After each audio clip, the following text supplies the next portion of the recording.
బాబాయ్ గారు మీ పేరండి? నా పేరు సామిరెడ్డి. సామిరెడ్డి. ఎలా ఉందండి మరి ఇప్పుడు చంద్రబాబు నాయుడు గారు వచ్చి ఒక 9 నెలలు అవుతుంది, రైతుల పరిస్థితి ఏ విధంగా ఉంది? నాకు అంత పెద్దగా నచ్చలే. నచ్చలేదు అంతగా. దేనివల్ల అంటారు? ఏవో అన్ని పథకాలు పెట్టిండు, ఉమ్, ఏదో ఒకటన్నా కడితేట్లా. ఉమ్, ఈ రేట్లు చూడకపోతేనో అధ్వానంగా ఉంది. ఉమ్, ఎవరు వరకున్నా వాళ్ళు చెబుతుంటారులే, వాళ్ళకి ఇష్టమైంది వాళ్ళు చెబుతారు, వీళ్ళకి ఇష్టమైనది వీళ్ళు చెబుతారు. మనకి అంత పెద్దగా పట్టిపోయేం లేదు, ఓడైనా ఒకటే.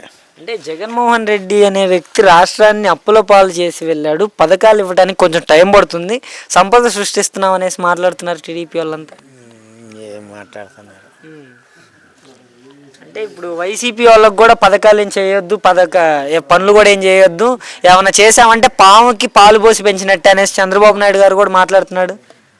మాట్లాడటానికి ఏముందిలే. అంటే జగన్మోహన్ రెడ్డి గారు కూడా అలానే చెప్పారా? టీడీపీ వాళ్ళకి జనసేన వాళ్ళకి ఏ పథకాలు చేయొద్దనే చెప్పారా? ఆయన చెప్పలేదు. అట్టాటి అని చెప్పింది. ఒక రకంగా పర్వాలా అన్ని పథకాలు ఇచ్చిండు, చెప్పిన అన్ని. ఇతనే లేని పని అని ఇచ్చిండు, కానీ ఏదో ఒకటన్నా అమలు పరిచింది లేదు. ఇంకా రైతు భరోసాల సంగతి ఏంటంటారండి? మరి ఇప్పుడు రైతు భరోసా జగన్మోహన్ రెడ్డి గారి టైంలో 13,500 అంటే ఈయన వచ్చిన తర్వాత ఏకంగా 20,000 అన్నారు. రైతు భరోసా సంగతి ఏది లేదు. ఏది లేదంటారు. ఓకే, మరి తల్లికి వందనం అన్నారు. తల్లికి వందనం అన్నారు, అన్ని కనమంటున్నాడు.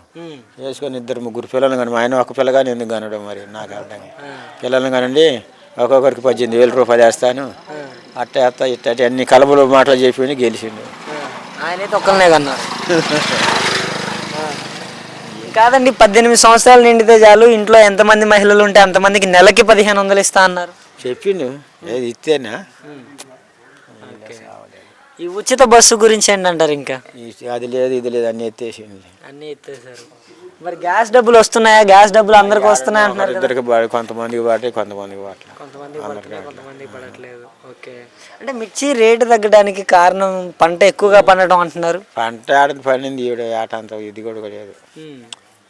తెగుళ్ళు గిగుళ్ళు వచ్చిపోయా, పెట్టుబడులు లేకపోయా, ఏది ఒక మర్చిపోయి పోతే 400 రూపాయలు ఆ కోసిన మడిచికి తీసుకుపోయి శనిగాడు ఒప్ప చెబితే టాటర్ మీద 100, 500 రూపాయలు కూలి. అక్కడ మొత్తం 10 గంటలు కూడా కావు, లక్షల రూపాయలు ఖర్చు పెట్టారు. అంటే జగన్మోహన్ రెడ్డి గారి టైంలోనేమో కాలువ అనేది రాలేదు, అందుకని పంట కొంచెం తక్కువగా పండటం వల్ల రేట్లు ఎక్కువగా ఉన్నాయి. ఇప్పుడు నేను వచ్చిన తర్వాత కాలువలు వచ్చే వర్షాలు పడ్డాయి, అందుకని పంట ఎక్కువగా పడింది అంటున్నాడు. వర్షాల వల్ల పైరులు దెబ్బతిన్నాయి.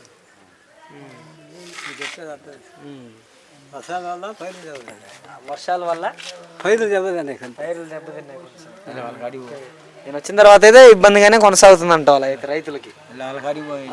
సరే బాబు.